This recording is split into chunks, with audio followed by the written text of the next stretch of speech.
Hi everyone, welcome to my extended version of my talk about baby sharks. This talk is about small subgroup attacks, which is not a new type of attack. It actually was discussed and found many years ago, and I think here it just manifests itself in a very interesting context of systems which run multi-party computation and specifically threshold cryptography. So before we dive in, let me tell you a bit about myself. My name is Omer and I'm doing research for Zengo. Zengo is a company doing key management in the blockchain space that I've co-founded a few years ago. My main focus is on applied cryptography and specifically threshold cryptography. You can check my work, it's all open source over on my webpage. I'm also a board member in MPC Alliance. MPC Alliance is a consortium of companies with the goal of accelerating adoption for MPC technology in industries. So I already mentioned MPC a bunch of times by now, and I want to give you some idea to what I mean by that. So this is kind of an abstract way to define MPC. So as you can see, we have minions and each of them holds some input. What we want to have is, so they would like to learn some function that is a function, this function f that is a function over their inputs. However, the tough thing here, the hard thing here is that we want to keep the inputs private. So they would want to find a way that they can somehow exchange information but would not reveal their secret input. So as an example, you can think about this function f as like who makes the most, right, in terms of salary, and each one of the secret inputs is the salary of this minion, and they want to learn the answer, but they don't want to actually tell the precise number to the other minions, right? Because what we assume here is that minions cannot trust each other. Okay, so we have a bunch of parties that do not trust each other. Still, they need to compute some function, but maintain some input privacy, right? So why am I talking about MPC anyhow? And the reason is that MPC found some killer applications nowadays. One of them is definitely cryptocurrency wallets. This is due to the use in some wallets with DKG, distributed key generation, and also threshold signing. And then also there's privacy preserving machine learning that I can mention here. However, I would like to focus in this talk on what I call here distributed computing, which is a very broad category, and maybe cryptocurrency wallets is like one application under this category.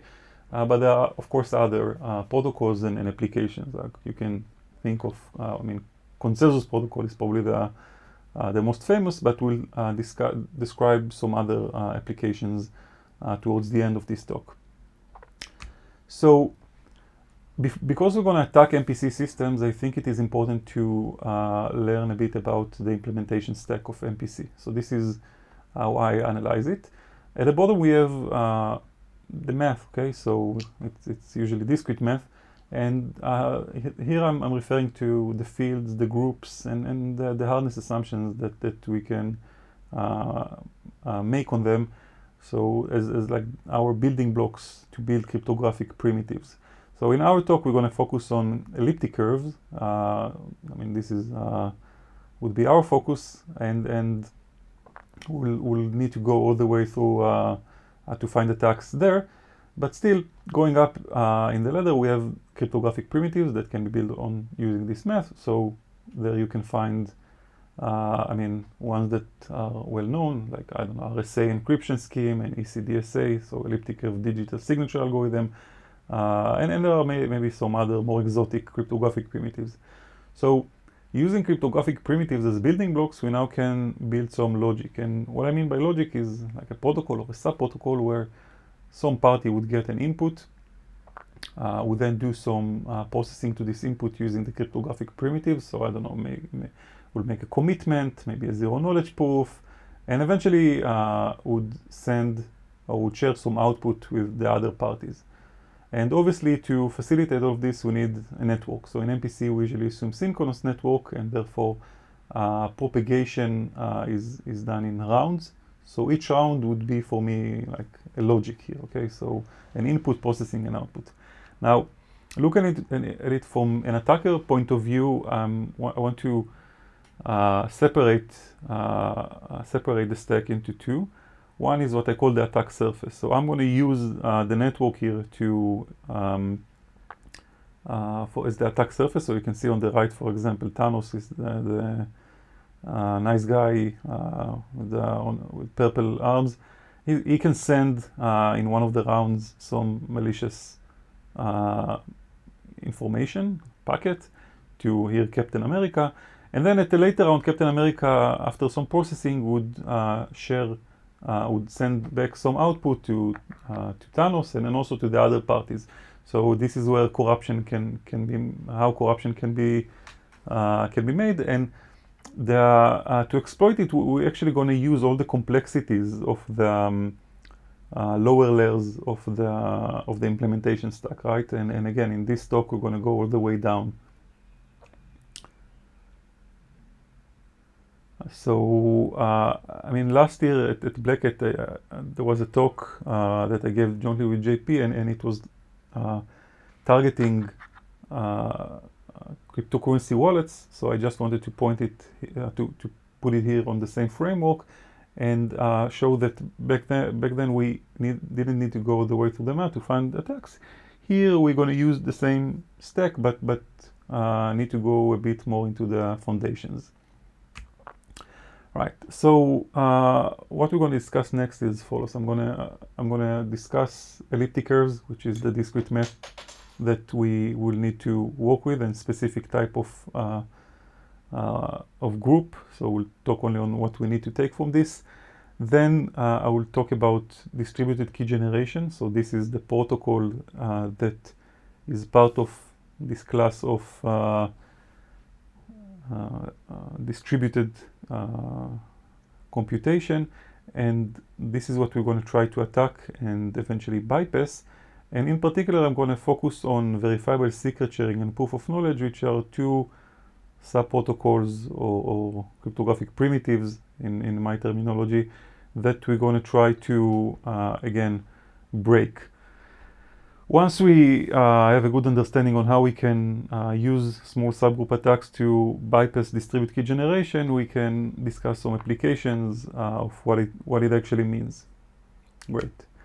So first, as a background, I want to start with this sentence. Let G be a group of prime order Q and generator G. So this is probably a familiar sentence to most of you, and the reason is that this defines requirements for the main group in many cryptographic systems. So when we want to build our cryptographic primitives, this is what we need, right?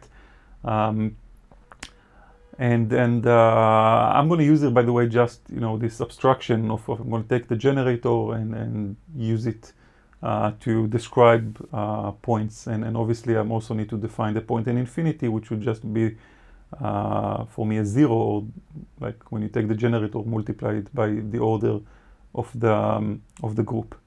So going back to this sentence, what I want to focus on first is this word prime, because in many practical implementations, this is not something that we always get.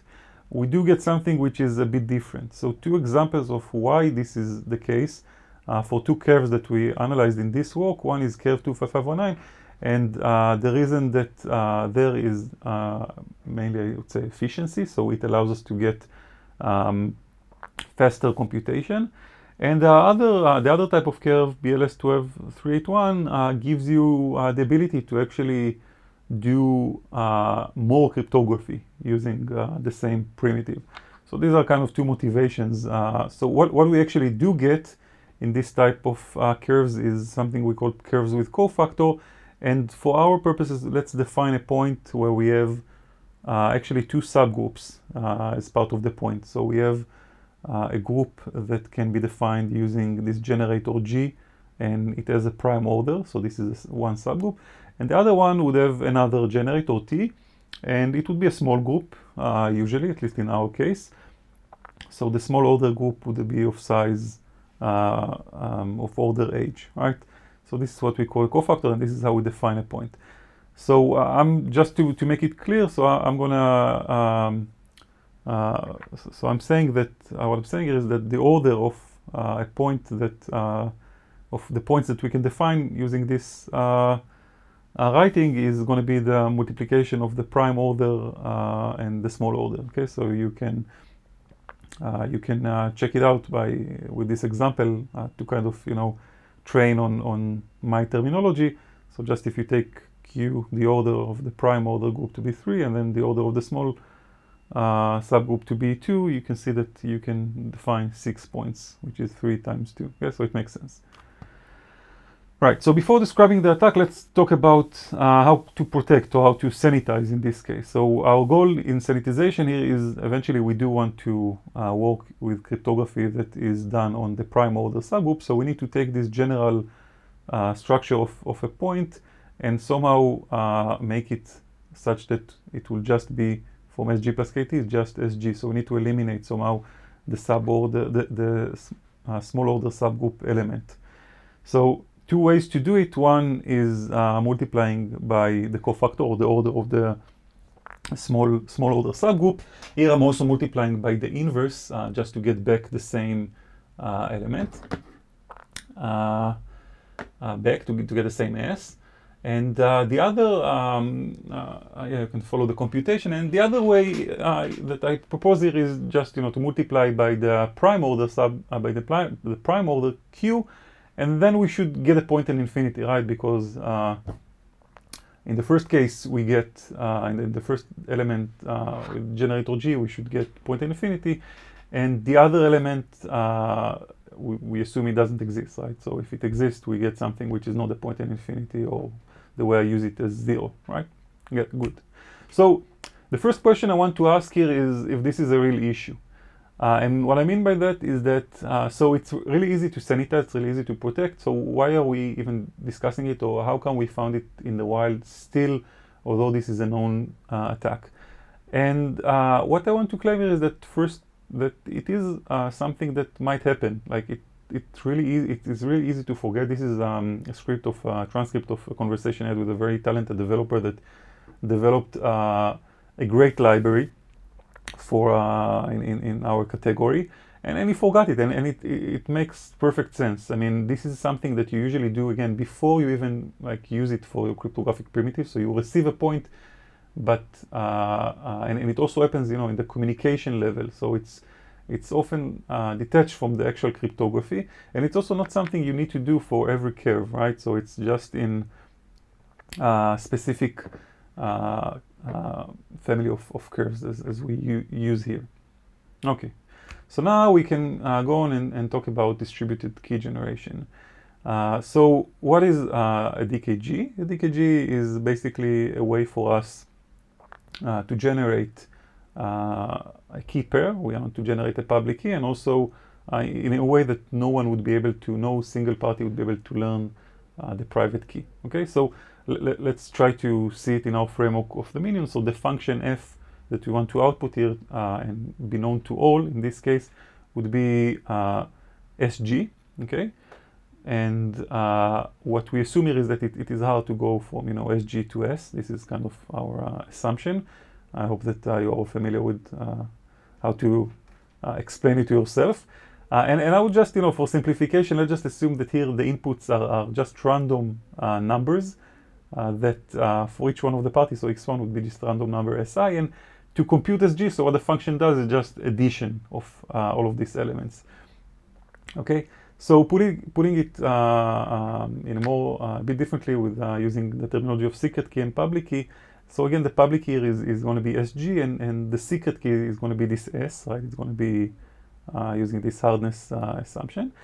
But no one knows S. What we do know is that S is the addition, in this case, of all of the secrets all of the secret inputs of the parties.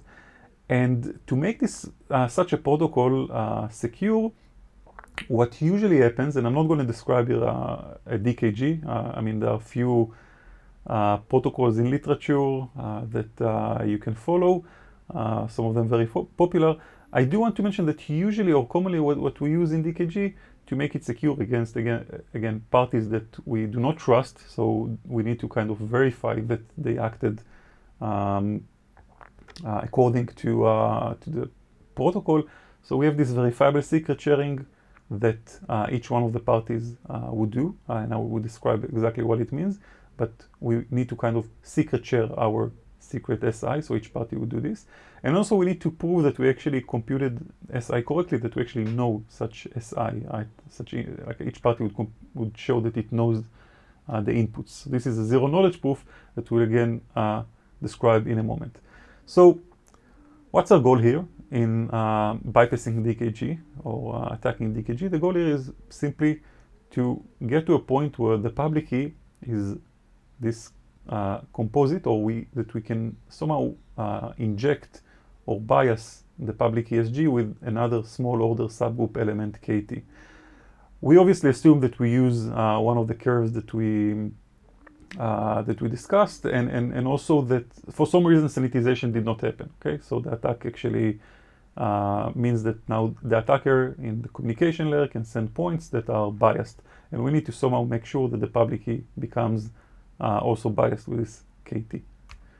Okay, so starting with proof of knowledge of elliptic curve discrete log. So this is going to be the easier of the two primitives to explain, because it's going to be very straightforward.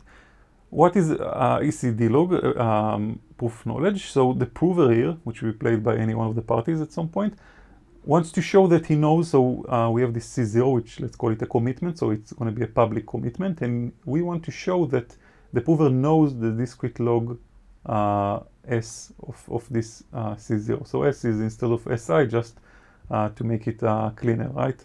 So I'm describing here a very, just, I'm not going to explain all the details of why it works and the security and what are the properties here. Just going to give it to you. This is one way of describing such a protocol. And what's important to see here is that first look at the prover, who would be the attacker in our context. So the attacker can pick a point, A. Then there is this computation of a public challenge, E, which, as you can see, takes just public elements.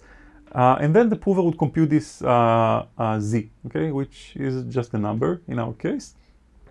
And then he would send the point A and Z to the verifier. So the verifier can also compute the same challenge, and then he needs to check. And as you can see, you can call it like a check over the points that some equation holds, okay? So you can do the sanity check if you're not familiar with this very simple Sigma protocol. So you can do the sanity check just to see that we have correctness here, that indeed this equation 3 of the verifier holds. And now looking at it as assuming that the prover is attacker, so the prover would like to replace C0, so he would like to send the public this public commitment, but also with this biased KT. Okay, so this would eventually allow us to propagate this bias to the output public key. Now, actually, the prover in this case is not doing anything. Okay, so the verifier would simply do the check with C0, which is biased instead of the original one. And for some curves, when we have a very small order subgroup, this actually would work, would pass with a very high probability. Just in the case of curve 25519, when the order is 8, this would happen with high probability. One small tweak that we can do is that, remember that the prover also can pick a random point A, so we can also tweak this point, and then it might or might not help him eventually achieve his goal of tweaking the commitment. Right. So this was the easier one. Now let's talk about verifiable secret sharing. So first, what is verifiable secret sharing? And I'm going to take just what's important for us. In blue is you can see the parts that are verifiable. Other than that, we have a secret sharing. So a secret sharing basically means that we have now a dealer. It's not a prover, it's a dealer. The dealer would have this secret S that he wants to secret share. The way he can do it is to compute or to pick random coefficients of a polynomial of some degree t, and then he can compute points in this polynomial and send to each one of the parties a point on the polynomial.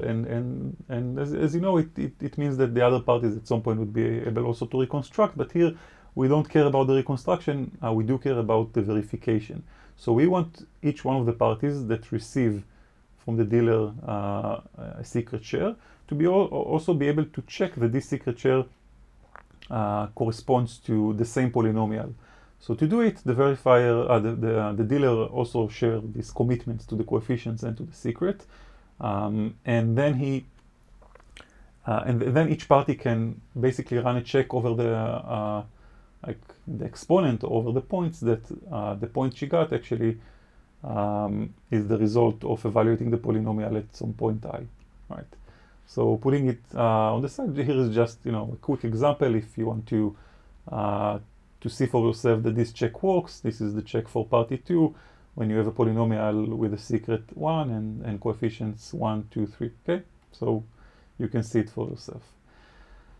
Now, putting the hat of the attacker, now assuming the dealer is the attacker, the degree of freedom we have here is the same as before. The attacker can now tweak the commitments that are public and send like points that are sent to, that are broadcasted and sent to everyone.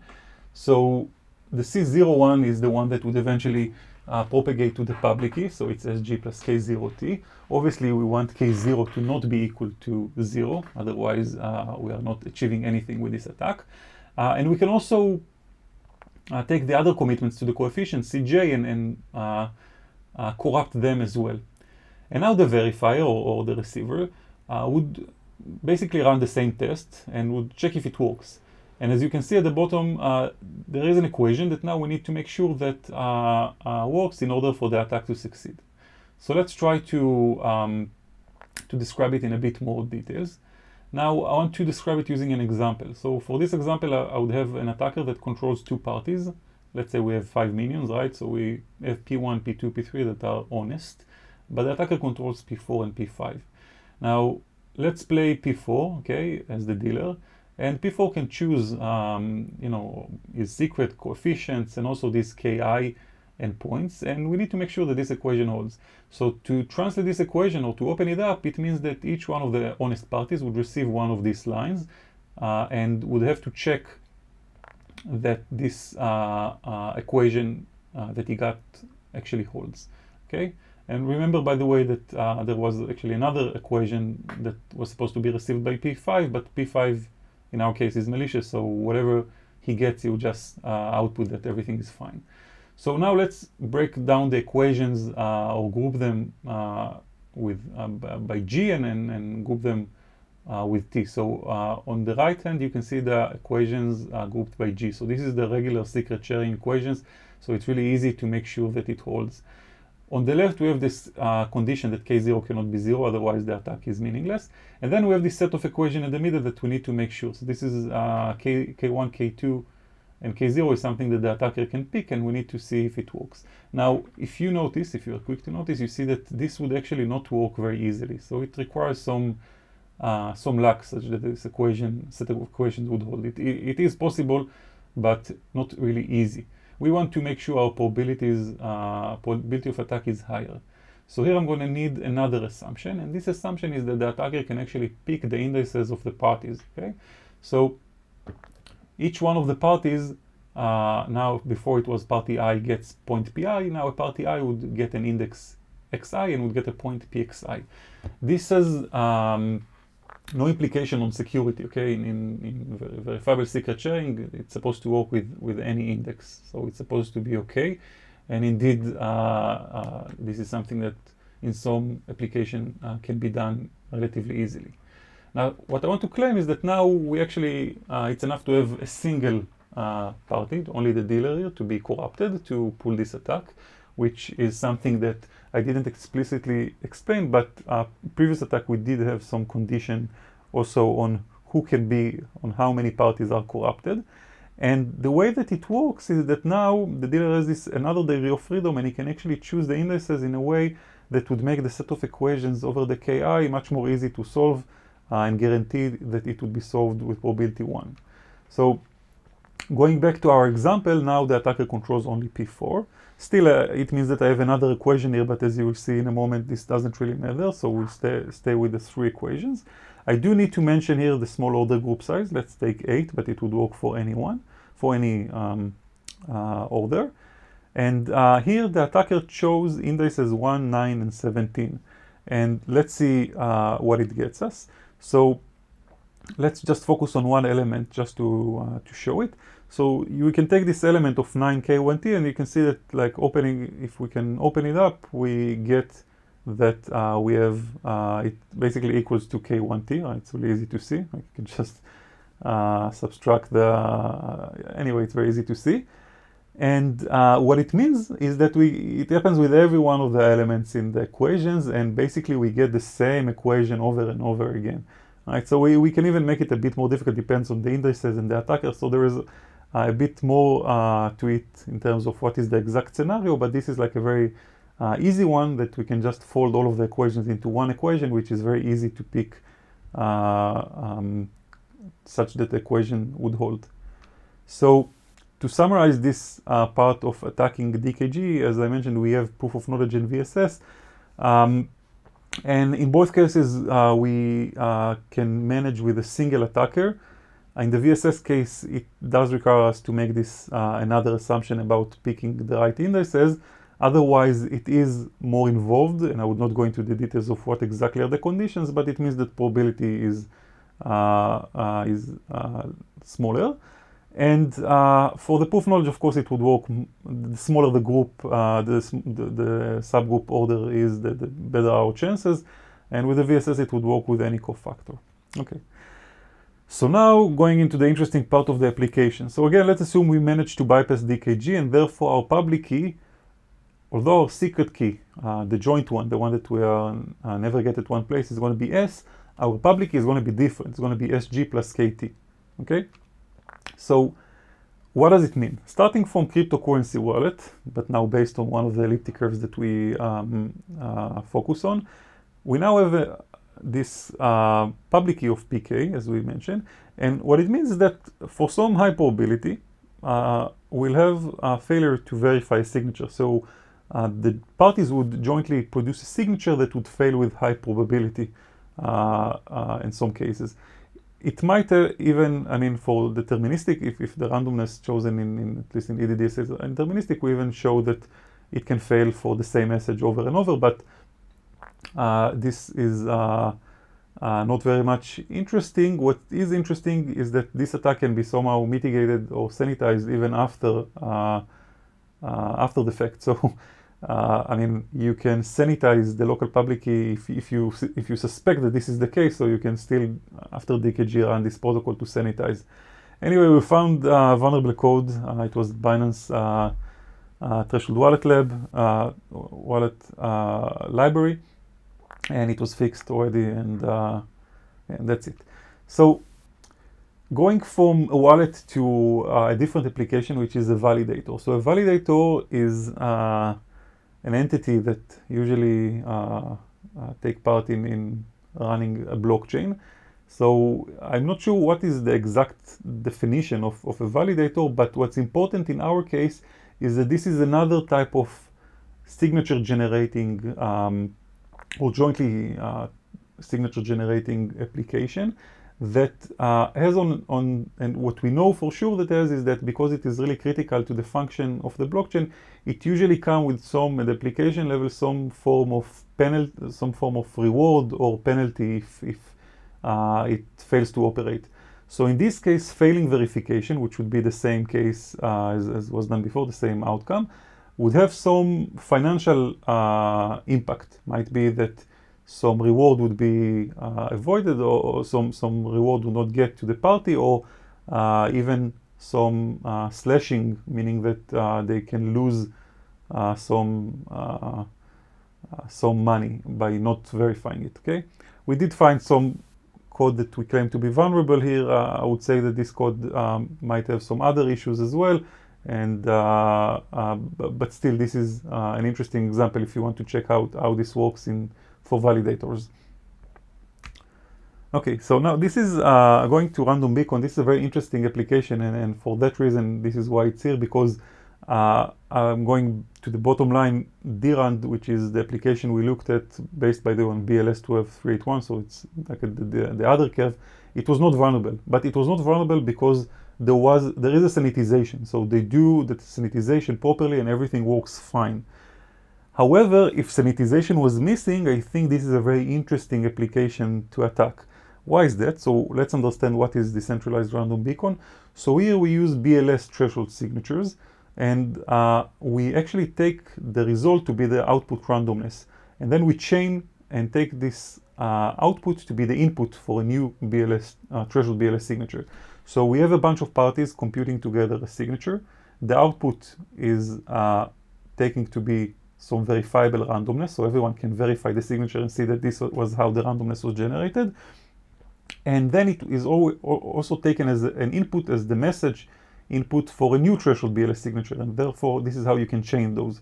And what happens is that if for some reason, and this is what would happen in our attack, if the public key is tweaked, we get that at some point verification will fail. So you can no longer publicly verify that the randomness was generated correctly. And it can have some implication like stopping or getting the chain, the random beacon chain to get stuck.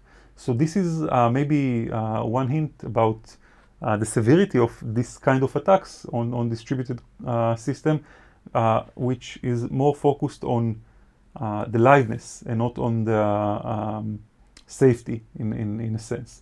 And another example that we found for it, and this is, I would say, the most severe, is with consensus protocols. So some consensus protocols are relying on cryptographic primitives like threshold, or protocols like threshold BLS signatures. And also in this case, failing to verify a signature would cause the protocol or the consensus to not be able to terminate correctly, and it would stop, right? So we did actually find some examples to it. I cannot disclose it yet. I mean, this is still work in progress to fix it. Reason is that what we found was that they use, at least in one blockchain, they use a very old library or old version of a library, and it means that there's a lot of dependencies to update. So it's a major change. But we can say is that the conclusion here again is that failing verification would impact liveness. So this is at least how what we found so far. Going forward, first I hope that I was able to raise awareness back to this interesting attack of small order subgroup attacks, and maybe there are other, I mean, more, because we focused here on advanced cryptography, there are more advanced cryptography type of protocols that might be of interest. For example, zero knowledge proofs. I'm giving here some, just, a couple of examples, but there are many others. And there's also then the question of, so how we can mitigate it maybe in a better way, right? Because as we mentioned, it is kind of easy to forget.